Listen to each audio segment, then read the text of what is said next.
Halo teman-teman, Assalamualaikum warahmatullahi wabarakatuh. Kami kelompok 8 akan menerangkan tentang persamaan dan perbedaan kurikulum KTSP, kurikulum 2013 dan kurikulum Merdeka yang beranggotakan Mela Aisyah Fitriani, Dwi Nur Santoso, Fajar Kurnia Surati, dan juga Juliatia Fitri. Langsung saja kita akan langsung membahas tentang perbedaan kurikulum dari pengertian kurikulum KTSP, pengertian kurikulum 2013, pengertian kurikulum Merdeka, dan perbedaan kurikulum KTSP, kurikulum 2013, dan kurikulum Merdeka. Dan yang ketiga, kurikulum tingkat satuan pendidikan untuk setiap program studi di perguruan tinggi dikembangkan dan ditetapkan pada masing-masing perguruan tinggi dengan mengacu pada standar nasional pendidikan.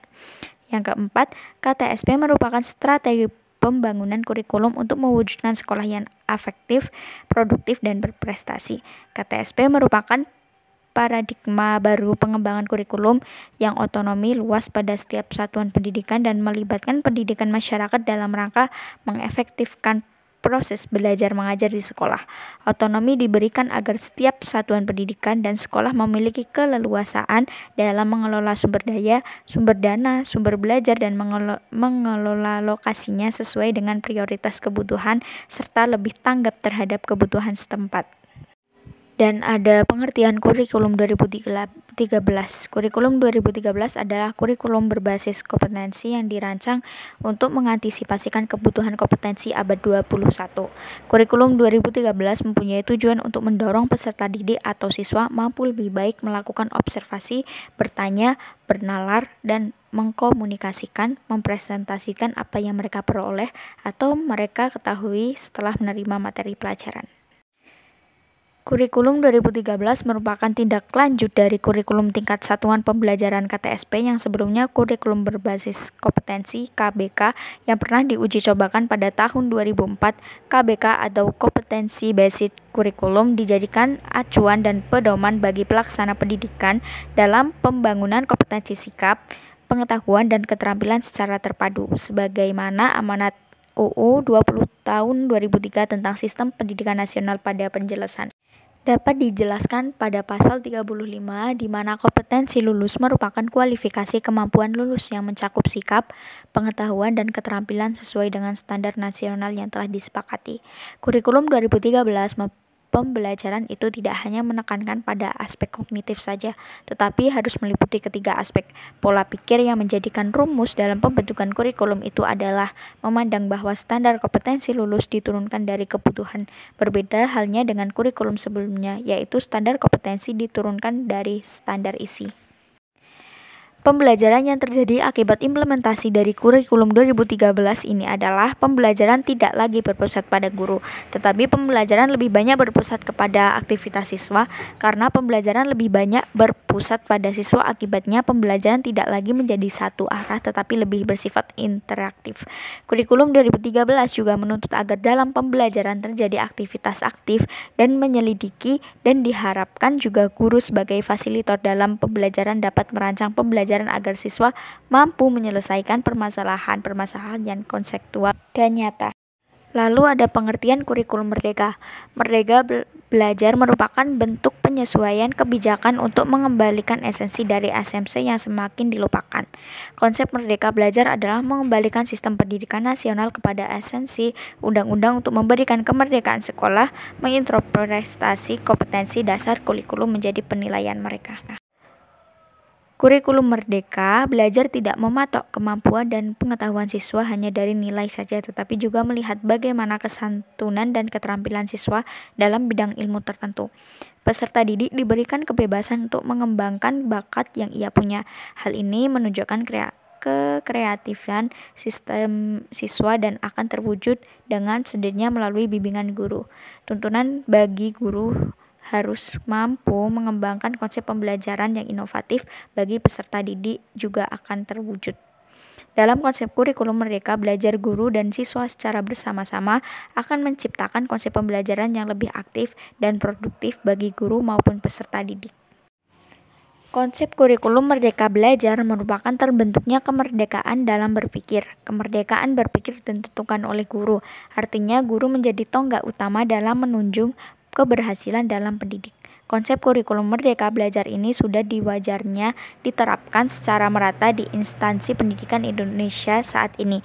Selain berpengaruh terhadap perkembangan peserta didik, konsep ini juga akan mempermudah guru dalam menerapkan proses pembelajaran yang inovatif. Beban yang ditanggung guru selama ini dapat dipecahkan melalui kurikulum Merdeka Belajar.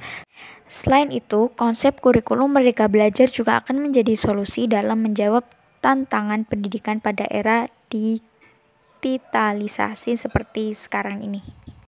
Adapun beberapa perbedaan kurikulum KTSP, kurikulum 2013 dan kurikulum Merdeka.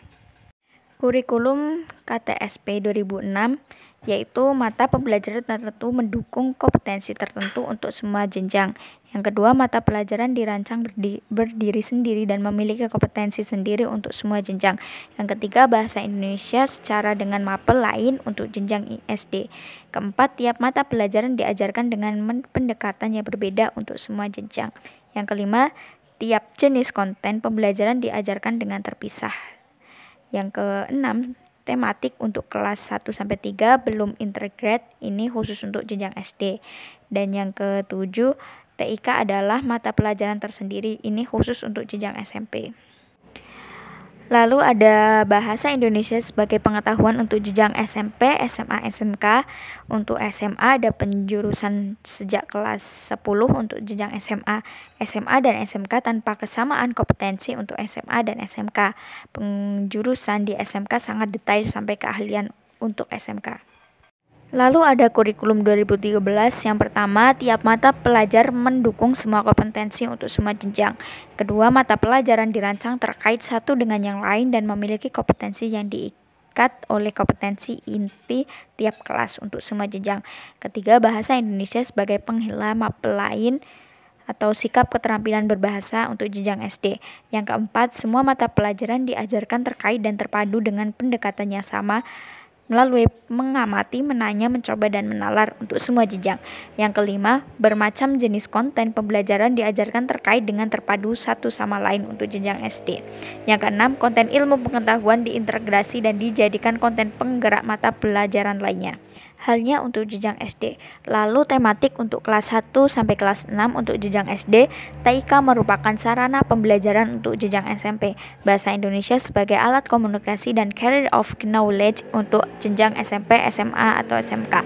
Tidak ada penjurusan di SMA, ada mata pelajaran wajib peminatan antara minat, pendalaman minat untuk SMA dan SMK.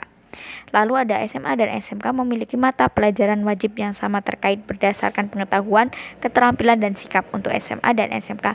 Dan penjurusan di SMK tidak terlalu detail sampai di bidang studi. Dalamnya terdapat pengelompokan pembelajaran dan pendalaman untuk jenjang SMK dan SMA.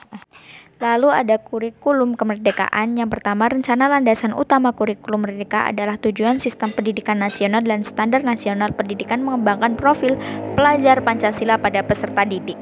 Dan ke B, capaian pembelajaran yang disusun per fase. Capaian pembelajaran dinyatakan dalam paragraf yang merangkai pengetahuan, sikap, dan keterampilan untuk mencapai, menguatkan, dan meningkatkan kompetensi.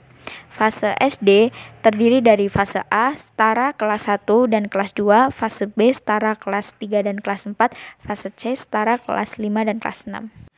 Struktur kurikulum dibagi menjadi dua kegiatan pembelajaran utama, yaitu yang pertama pembelajaran reguler atau rutin yang merupakan kegiatan intrakurikuler, dan yang kedua proyek penguatan profil pelajar Pancasila. Jam pelajaran diatur per tahun. Satuan pendidikan dapat mengatur alokasi waktu pembelajaran secara fleksibel untuk mencapai JP yang ditetapkan. Lalu menguatkan pembelajaran tradiferensiasi sesuai tahap capaian peserta didik. Paduan antara pembelajar interkurikulum. Sekitar 70-80% dari jam pelajaran dan kurikulum melalui proyek penguatan profil pelajar Pancasila. Sekitar 20-30% jam pelajaran. Lalu, penguatan pada asesmen formatif dan penggunaan hasil asesmen untuk merancang pembelajaran sesuai tahap capaian peserta didik. Menguatkan pelaksanaan penilaian autentik terutama dalam proyek penguatan profil pelajar Pancasila. Tidak ada pemisahan antara penilai sikap, pengetahuan, dan keterampilan. Lalu ada buku teks dan buku non-teks, contoh-contoh modul ajar, alur tujuan pembelajaran, contoh proyek penguatan profil pelajar Pancasila, contoh kurikulum operasional satuan pendidikan.